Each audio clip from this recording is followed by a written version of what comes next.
So, we're targeting a possible double bottom, higher low, equal low, or lower low. So, yan lang po yan. Tignan ko lang muna to retracement. Itong rally na to, pabalik, on retracement. Ito yung una. So, ito yung una. Nandun siya. Nandun siya sa golden pocket. Ito pong orange lines na yan. Hanggang dito sa 54,847. Tignan natin kung tatalbog. Kung hindi yan tumalbog dyan, most likely, malapit na po dito sa previous swing low yung magiging next support. Kung tagusin pa rin yan, pero most likely may bounce yan dito. Kasi nakita natin nag-bounce eh, no? Let's say, kung tatagusin pa rin yan, magdo-drawing po kayo ng ganito. Look at, asan yung parallel channel natin dito? Hindi naman tayong parallel channel eh.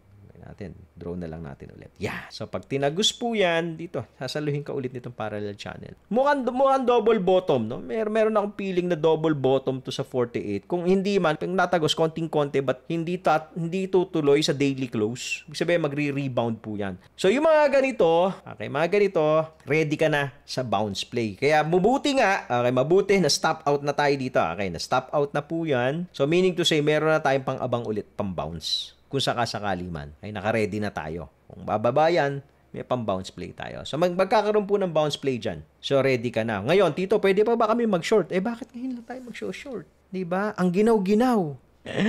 Ang ginaw-ginaw. Ngayon ka mag-short. Kaya, hahanap ka na short entry. Okay? Titignan mo po, based on your strategy, based on your system, kung meron ka bang potential short entry. So, mag-aantay ka. Not here. Definitely not here. Sa H1 time frame, malayo na masyado yung price dun sa blue. Okay? So, antayin mo dumikit yung price dyan sa blue. Probably yun ang isang entry mo. Okay? Or dito sa pivot or dito ulit. Kasi ganun na laro ni Bitcoin eh. So, kaya isa po sa mga risk structure na matututunan ninyo sa GTF, sa TIPI, and everyday kung nakikinig po kayo dito, no? Isa doon sa mga risk structure na ginagawa natin is DCA or layering. Nile-layer natin yung entries. Hindi yung dito all-in na. Diba? Ito, pag dito all-in na ako. Paano pag umangat pa? Diba? So, you need to learn how to layer. So, nandun po yan sa GTF. So, layer mo yung entries mo. Huli ba? Follow for more Tito Moves!